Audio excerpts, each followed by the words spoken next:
used to watch cookie decorating videos when I was studying for my finance exams, because those are extremely hard exams. They're very stressful, and I would kind of just decompress with them. So one day I was like, what if I made them their baptism cookies? And I just decided I was gonna do it. It was gonna help me create, flex my creative muscles and kind of de-stress a little bit. And I made the cookies, and I was like, I'm doing this. Very excited on this Friday show to bring my guest in. Courtney Kramer is the founder and owner of Best Side Cookies, local baker doing small batch custom stuff. And we got to open with a shot of what you brought in. I'm so touched by this. You did some custom cookies for us here. They're gorgeous looking. They've got different show logos all over them, and I know we'll be cutting to a shot of that very shortly here. There we go. Look at that. There it is. You can see the Working Lunch logo on there. We've got the Nat Jones Show. You did the Crown logo. Nat tries that. First word, rebound, rundown. That's very impressive. Thank you for coming on. Yeah, absolutely. Thank you for having me. How much work does making cookies like that take? Oh, it really depends. There are some that are a little bit easier, and I think as you continuously make them, it gets a little easier every time, but they are a labor of love. They take a lot of time, a lot of effort. It's not just the baking, it's the color creation, the color matching, doing the designs and making sure that they're perfect. And then they always take about 12 to 20 hours to dry. So oh, yeah, sure. You have to really factor in a lot of things. Are you doing like color combinations with the food coloring and the dye and everything and all that with in the frosting? Yeah, so I actually went to school for art, so I know a lot about color theory. So there's actually there's science in baking, and there's art, and there's color theory, and there are so many things that you combine to get that end result. Yeah, doing this, running a business, doing baking, and having it be a custom artistic thing like that really is at the center of like science and artistry, and then math and economics and business. Those are a lot of different paths of thinking to have to juggle. Yeah, I could do without the math part, but it's all a part of it, isn't it? Yeah, well, sure. I mean, you got to measure your cups of flour and your teaspoons of baking powder and all that, right?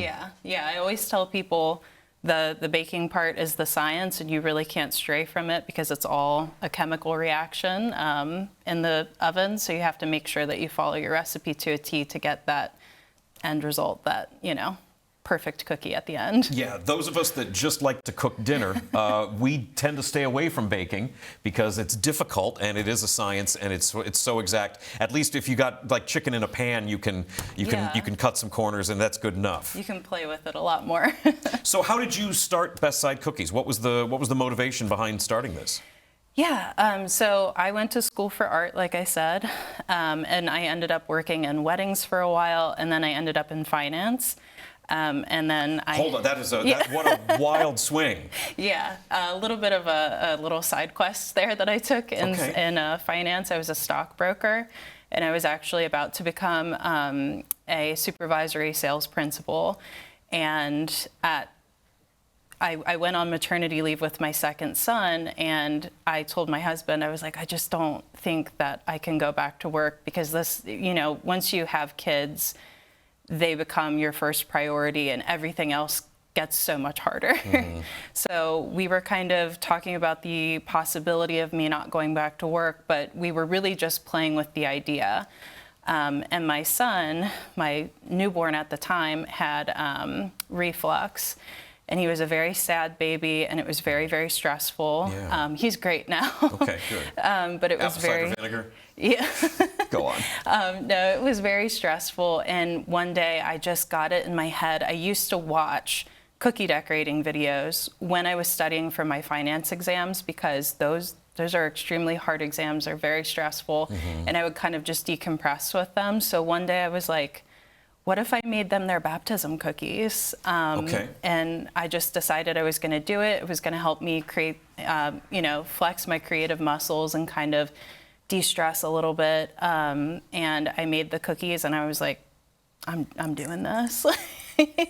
I think I found my next path in life. So that's Sometimes I don't know how we got here. I think it's so impressive. But like, so there's an interesting pivot on that, though, right? You were, first of all, going to school for art, and then getting involved in stocks and taking tests and working toward being a principal on things. That's a lot of work right there. And then to pivot into, I mean, making cookies as like a hobby would be one thing, but I mean, you've got a website set up and are selling cookies that you make, and then also taking custom orders like that. That's a big pivot. What made you want to make it a business as opposed to, oh, I'll just make cookies for fun? Really, I just wanted to have the flexibility to be able to decide what I wanted to do with each day, to be able to say, yeah, I have to put in 8 hours of work today, but I can decide when I can do that.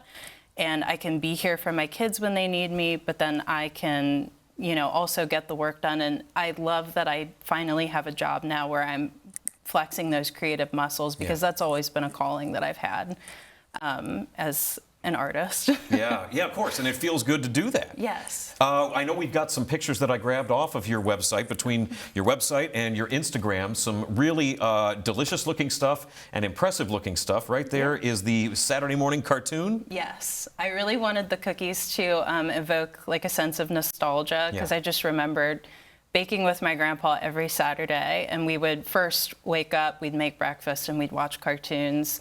And I like that all of my names kind of give you a little sense of childhood. Yeah. Well, so there were Saturday morning cartoons, and then I think there's a milk and cookies there. Now that is gorgeous looking. Now, is it all sandwich stuff that you do?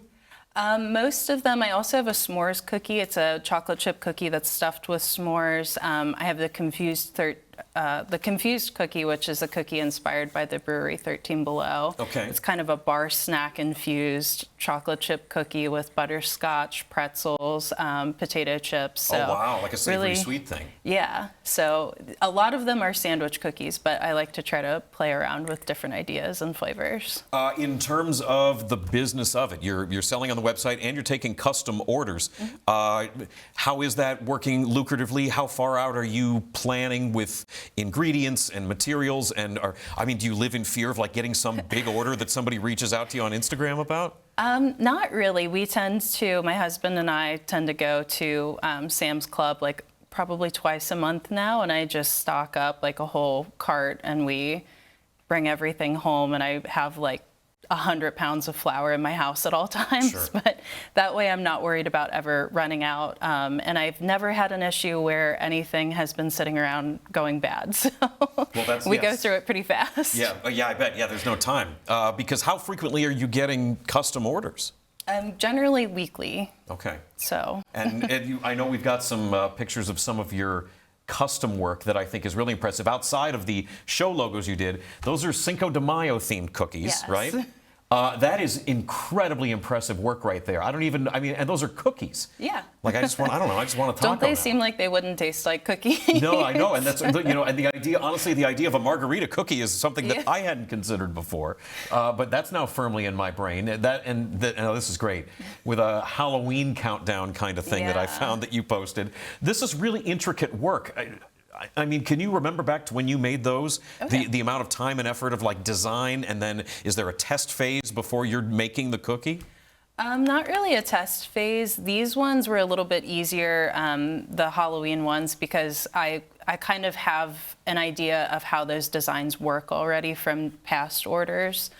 Those were actually kind of easy. Really? Why were those easier? It was just a lot of white and then drawing. Okay. So the Cinco de Mayo cookies were trickier because of all the different colors. I mean, I saw you had like tiny little colors in for the taco toppings. Look at that. That's very intricate work. And so you got the design phase, and then you're baking. How many batches do you need to prep before you're like, okay, I feel good in actually making the real thing? When it comes to, I make the cookies, and they're basically like, they're ready to go. Wow, okay, yeah. You don't ever need to worry about, all right, let's try again and start from scratch? Maybe with like a really hard design, but I can't think of one right now. I'm sure there's been one along the way somewhere. My other question was going to be, can you remember what the hardest, most complicated design you've ever been asked to make? I recently had one, I think it was just last week, a Cento tomato can with like flowers. It was for a bridal set. it was the tomato sauce can with flowers and tomato plants growing out of the top of it. But I actually hand painted the Cento logo on there and watercolored the logo and the tomatoes and everything. And that can be nerve-wracking. Yeah. Yeah, a couple start-overs on that one. Yeah. Not on that one, but I did once watercolored Joe Burrow on a cookie. That one, I think, that was just for fun. And I don't know how much fun I had doing it. It was pretty difficult. That was just like a fun little challenge for yourself. I learned a little bit along the way. So that's the custom stuff. And then, talking about the sort of quote-unquote regular cookies that are still gorgeous looking that you have on the website, is that something, you're not keeping them in stock, you're making them fresh and selling them out as people order them? Yeah, that's correct. Okay, yeah. And are you getting regular orders on that too? Well, we sell the gourmet cookies at Sailor Park Pizza and at 13 Below, so those are regularly selling. I haven't had quite as many orders lately of the sandwich cookies. I did bring some today if you guys would like to try some. Well, you got everybody in the room sticking their hands up. Yeah, they're really delicious, and I was actually selling those pretty frequently, and then last October hit, and I think the holidays just... Everybody wanted Halloween cookies, Thanksgiving, Christmas, obviously. And I think everybody just kind of forgot about the gourmet cookies. So I'm trying to bring them back a little bit now that I'm ready to tackle both at the same time. Yeah, right. And so the idea that maybe things are a little bit seasonal. There's maybe certain times a year where people are more interested in the custom stuff. Yeah, but those, the sandwich cookies are great for birthdays, taken to the office maybe instead of donuts, just dessert one night for movie night, something like that. There's always an occasion, right? Yeah, there's never a bad time to want to eat a cookie. Courtney Kramer is the founder and owner of Best Side Cookies. I think, are we doing a little bit of decorating when we come back? Yeah. So real quick, before we go, these are the cookies that you made for the Cincinnati Open. Yeah. They're incredible. Seriously, that's extremely talented work. The tennis balls look like they have a texture on them, like they're fuzzy. They do, yeah. That's really outstanding. I can't even draw with crayons and a piece of paper, let alone you could frosting practice, trust me. Well, we're gonna find out apparently. This is going to be a little bit of a work in progress, so to speak. This is Courtney Kramer of Best Side Cookies, and she's got some gorgeous cookies here to show us off. These are some of the more the regular gourmet cookies. I don't mean to say regular, but these aren't the custom jobs. Yeah. This is what you do on a regular basis when people are looking to get cookies. I got some gorgeous custom options here, and we're going to be, you got me making something? Yeah, we're going to decorate some Halloween cookies. I decided to go with the Halloween theme because, like you just said, it's Summerween. Summerween. And we need to all start thinking about what we're going to be doing in October. It's not very far away. That's right. Yeah, it's Summerween now, and it will be Decemberween in a couple of months after exactly. that. So we're going to get ready. This is how we're starting things off. This is the blank canvas, if you will. And for everybody watching and looking to see, all right, so show me what you do. Show me what you do first. So when we do cookie classes, I try to always have one cookie that we can do a little bit more easily.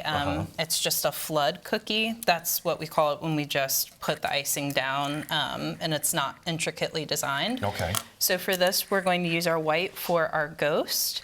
When I decorate the cookie, I touch down with the icing and then lift up. This is really scary when you're new, so don't feel bad. Yeah, I'm very scared.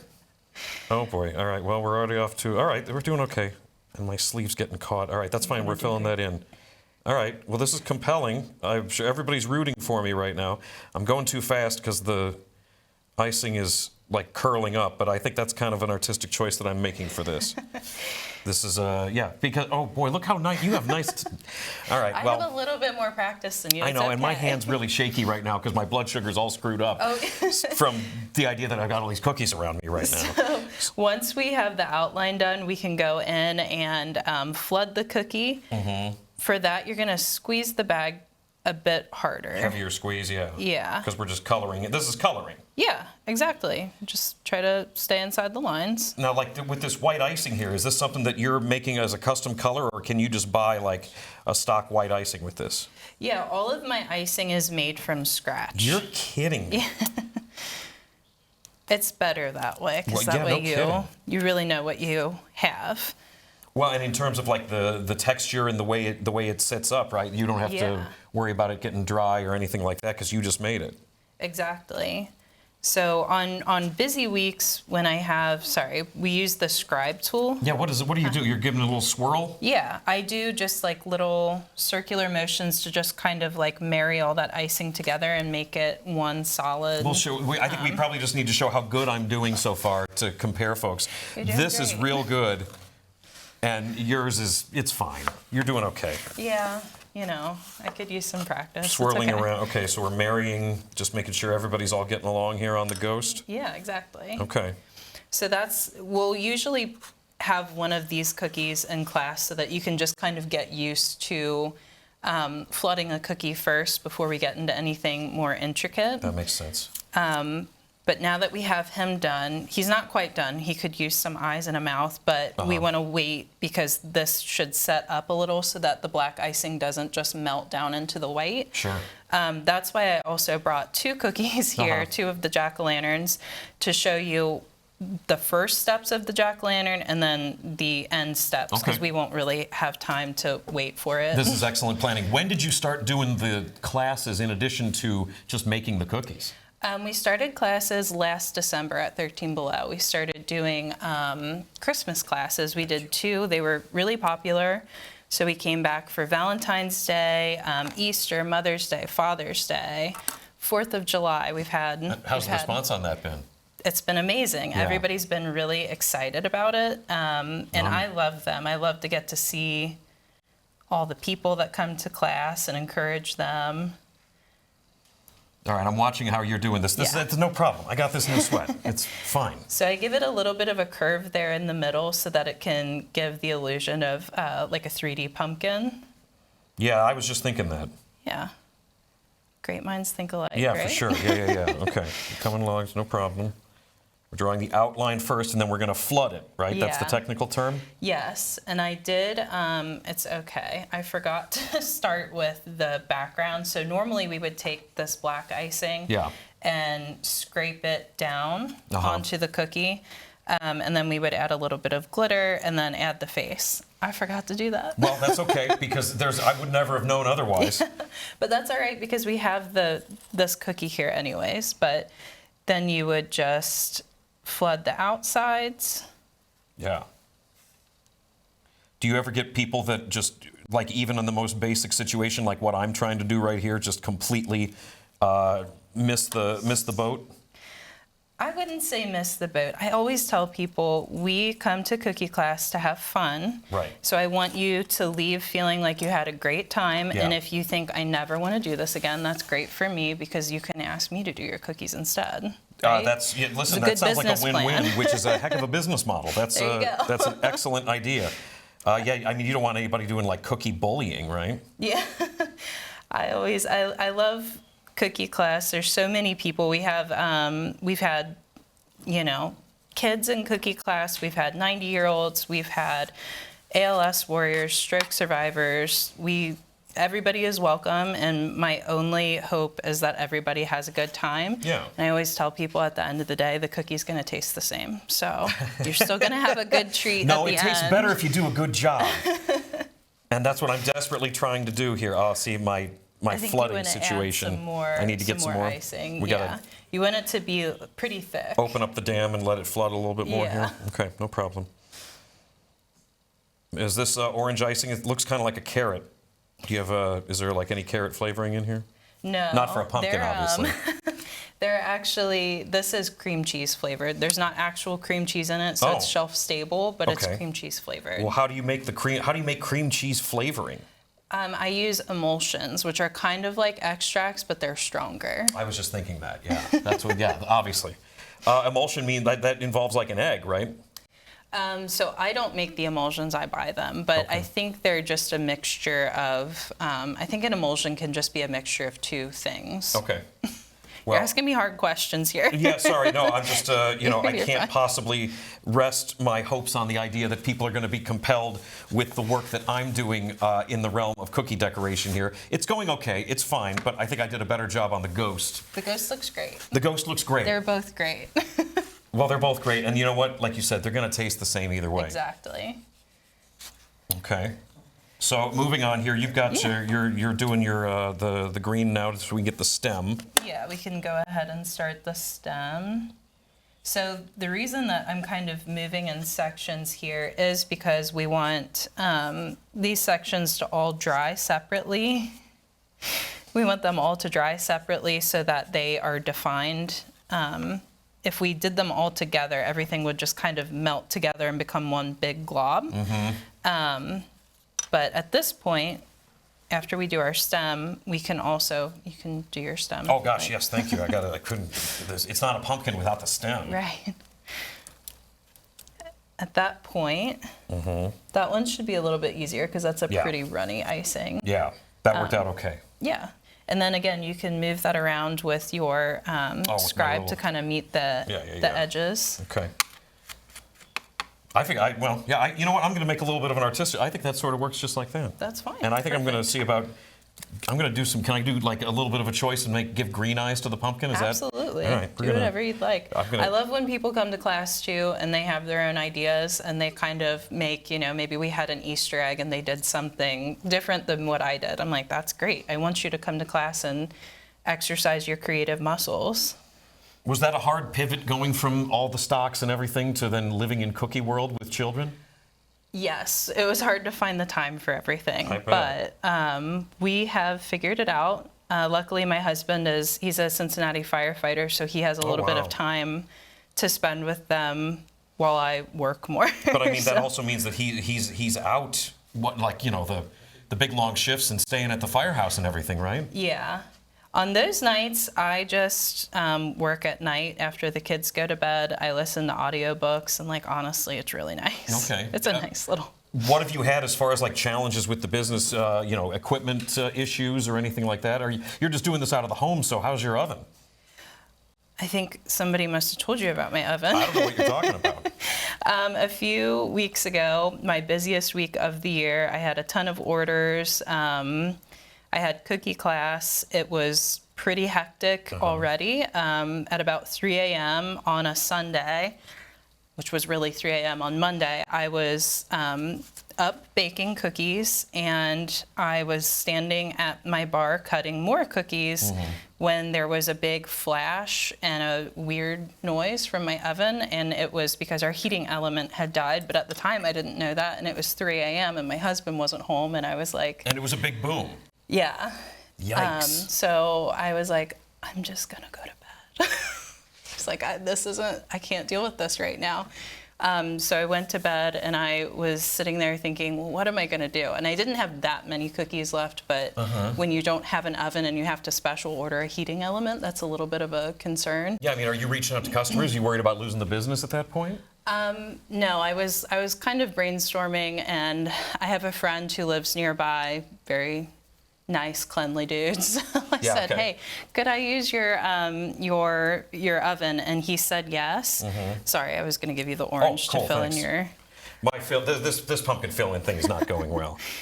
But yeah, he let me come over and use his oven, and all was well. Okay. So we made it through the week. I did have to pull quite a few 18-hour days, but I mean, that's the nightmare, right? You got a bunch of orders, and then the oven dies. These are horrible stories for a business owner. Yeah. But luckily, my husband ordered a new heating element. Everything was totally fine. Our oven is back up and running, and I'm baking in my own kitchen. So okay, we're so good. Best Side Cookies still available, still taking your orders now. That's good.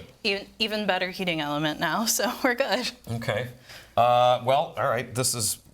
My pumpkin's having a rough time. He's got a skin condition. Your pumpkin looks good. And it's fine. He's doing his thing. Can we do the darker eyes for the ghost? Yeah, we should be able to do that. Okay. We should be able to do that. That's very optimistic of you. Well, sometimes we like to leave like a 10 or 15 minute, little interval between. But I think he looks okay. He looks like we can start. And we can make this really easy and just do 2 circles, and then... Okay, well, I'm going to try to take a little bit of a stab at something. I'm going to go for like a bit of a Pokemon vibe with this guy with some kind of crazy eyes. We'll see how this goes. I love the creativity. Because you're doing this out of your home and you're taking these custom orders, in terms of the way you market things, is that purely just with social media? Your Instagram page is spectacular. Oh, thank you. Yeah, basically social media, word of mouth is great. I've got to meet a lot of people who are friends of friends who have become great customers, and some of my customers have become friends. So, and then through the cookie classes as well, you know, people leave with a cookie. That's awesome. Thank you. See, you know what? I didn't want to brag on it, but I think pretty yours good. Might be better than mine. Well, it's not about, you know what, Courtney? It's not about better. It's just about having a good time. Exactly. And we're happy about that. I'm glad we're having fun. Okay, so how can people find you if they are struck by all these different, boy, your pumpkin looks really good, darn it. If they are struck by how great all this stuff looks, where's the best place for people to find your work and how to order? Yeah, I'm on Facebook and Instagram and actually TikTok as Best Side Cookies. Best Side is one word. Best Side Cookies. I also have bestsidecookies@gmail.com. You can email me, message me on social media. I'm out there. Are you doing like TikTok trends, or are you like doing demonstrations on baking, or just still showing off the work? Mostly just videos of the cookies that I've done, just showing off like, hey, this is what I did. There's a great cookie community on TikTok. Bake Talk? Yeah. Right on. Courtney Kramer is the founder and owner of Best Side Cookies. Really, really great stuff here. Custom work. You got holidays, you got a family event coming up. Best Side Cookies. Courtney, thanks very much for coming on the show. I appreciate it.